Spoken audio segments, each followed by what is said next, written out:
You know, I know that March lasted forever, but how is it already December?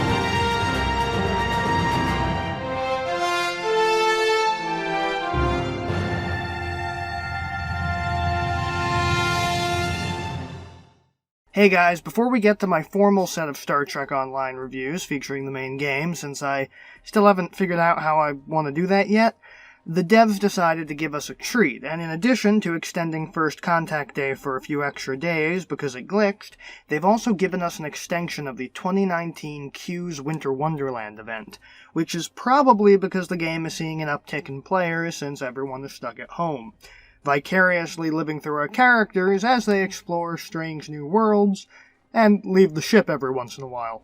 Christmas in Jul-April is awesome for many reasons, but mainly because I slacked off in December and I never finished the event, so now I've got a second chance to win a ship that I'll never use. Or will I? Maybe I'll take it out when I start my new character. The main reason I never use event ships is because the ship on my main toon, the Galaxy Dreadnought from All Good Things, is my ship. I bought it, and I've never felt the urge to fly anything else besides it. I use event ships on my alts, but truth be told, I always find myself back on the bridge on my main toon. But that's neither here nor there. We're here to talk about Q's Winter Wonderland. Q's Winter Wonderland is their yearly holiday event where Q shows up on the major faction maps to invite players to a winter-themed zone filled with several minigames, gear, and jaunty music. The main draw of the winter event is, of course, the free ship, and if you haven't earned it yet, 2019's was the Fekleri Ferrang Dreadnought Cruiser, and while it's based in Klingon mythology, it can be flown by anyone regardless of faction. It also comes with a unique console that allows you to open the Maw of Grethor, where the Dishonored go in Klingon culture. Yeah, it's basically a Klingon hellship, so let's see what we can do to obtain it. Remember how in the First Contact Day video I gave a bit of strategy insofar as I can? We're going to do the same thing here. As soon as you have enough event currency, which I'll explain in a little bit, I highly recommend that you buy yourself the Frosted Boots. For two reasons. One, it helps you while running on the lake during the snowball fight and the Klingon ice fishing minigames, turns your character into a regular Nancy Kerrigan, or whoever that guy was who skated to Cotton Eye Joe.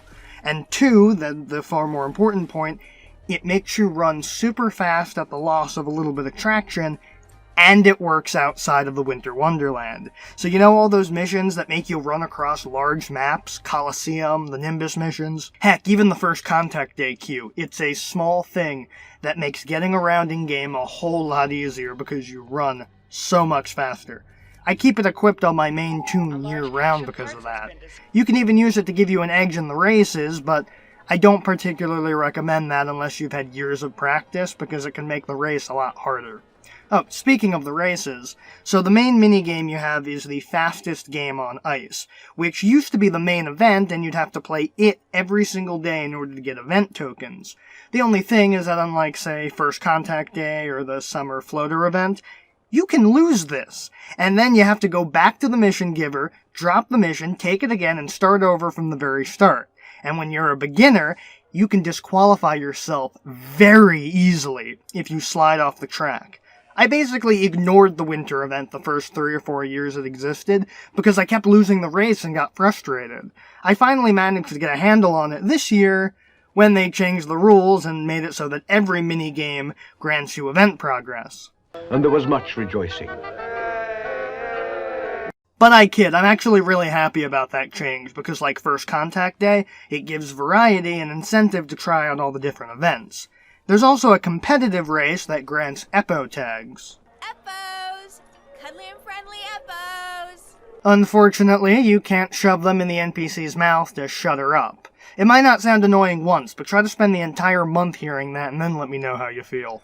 The Eppo tags might not seem important, but the more you collect and the more Eppos you raise, you can trade them in at the end of the event for Marks boxes, which actually makes them more valuable than Latinum and the winter event currency combined. All the other events grant special currency, which take the form of holiday trinkets from different species: Terran ornaments, Vulcan incense, Bajoran beads, Bolian candles, Klingon Targfur earmuffs, and Andorian sleigh bells. The quantity and types are randomized, so you might not get everything you need for a little while, but the events are plentiful enough that it's not really a big issue. Those can be used to buy winter gear, frosted boots, holiday sweaters or jackets, since Space Barbie is the true endgame of Star Trek Online, and also special weapons and kit modules and manuals that you can use in the main game, all winter themed. Oh, and a bit more of strategy. The Deferi missions, which I think have been pushed out of the main story and locked until level 65, give you most of the pieces of a special cryo space set, but if you want to complete it, you have to buy the Warp/Singularity core from the event store, and you can only get currency during the yearly event, so if you've been waiting for a chance to get that, now's the time. They also added a new option for a box of 200 Lobi crystals, which is also pretty valuable if you've coveted anything on the Lobi store and want to get it essentially for free without relying on lockboxes.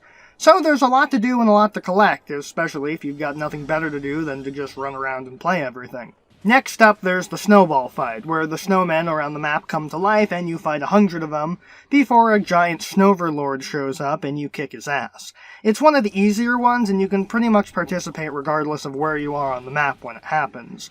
Then there's the Klingon ice fishing, where you dig up Swedish fish in the lake and fight gummy sea monsters. The game gives you free weapons in the form of collectible snowballs you can find scattered around the map, and a free fishing gauntlet, but you can purchase weapons with currency if you want more reliable stuff. But fair warning, the stuff is character bound, so you can't swap weapons between characters. But you can swap currency, so if you've got stuff stocked up from December, go nuts. Speaking of Klingons, there's also the Krampillery, where a holiday-themed Klingon hellbeast shows up, and you pelt it with snowballs until it goes back to the depths from whence it came. Other battle games include Cones of Conduct, where you defend the Gingerbread City from the Snoverlord by using shaved ice and syrup to create a Snowconian. Yes, Snowconian. If you had any wonder why the Iconians went after the Federation, it's probably because of that. There's also Tide of Ice, which features Snowborg coming down 4 paths that you have to keep at bay, which is actually really tough. And then there's a special Winter Wonderland TFO, Winter Invasion, where you again help defend the Gingerbread Village from the Snoverlord, but there's 2 aspects of it that make it interesting. The first being that there's a hidden recipe somewhere in the stage that lets you create a holiday dish that you can use to breed holiday tribbles, but also a segment where you bust down the door of the abominable snow monster of the north from Rudolph the Red-Nosed Reindeer and beat the crap out of him for extra rewards. I didn't even think he was bothering anyone either. That objective seems a tad cruel to me. And since I mentioned the recipe, let's talk about that. Our old friend Neelix is hanging out in the Gingerbread Village, and if you give him a recipe, he gives you a mission to go collect items for it, and leave it to Neelix to just scatter milk, eggs, and flour over a bunch of snowbangs. The same man who almost destroyed Voyager with cheese. I know that I'm not SF Debris, but I'm gonna count this as our stupid Neelix moment. Regardless, if you do it, you get a holiday food that breeds special candy cane tribbles. And if you want to make some extra currency, there's a few duty officer missions you can do as well. And that's pretty much it. The events rotate on a timer, and if you play every day, you'll almost always be playing something different to get that sweet, sweet event progress. While, like I said, I tend to slack on the winter event, mainly because up until last year, the event would occur right around finals week when I was in college, and so I was a bit busy. It's still fun to do and breaks the monotony of either making a new character and playing the same old missions, or just replaying the old favorites in between featured episodes and featured TFOs. And I commend the devs for bringing back the event, even if I can see the cynical viewpoint and recognizing that it's probably because the pandemic has impeded their work on new stuff, and it's easy to just patch back in the winter event. But that's just a theory on my part. I really know absolutely nothing about game design. Again, if you've never played Star Trek Online, I definitely recommend it, although not necessarily for the winter event, but if you're a player that's lapsed, and in particular lapsed in December of last year, you might want to give the Winter Wonderland a look-see, and see if you can get the ship you missed out on. Live long and prosper, everyone, and I'll see you next time. Thanks for watching, and if you enjoyed that video, be sure to hit that subscribe button to stay up to date on the channel. And if you'd like, you can also find my videos on any of these fine websites. And if you want to help out the channel, you can support us on Patreon. See you next time.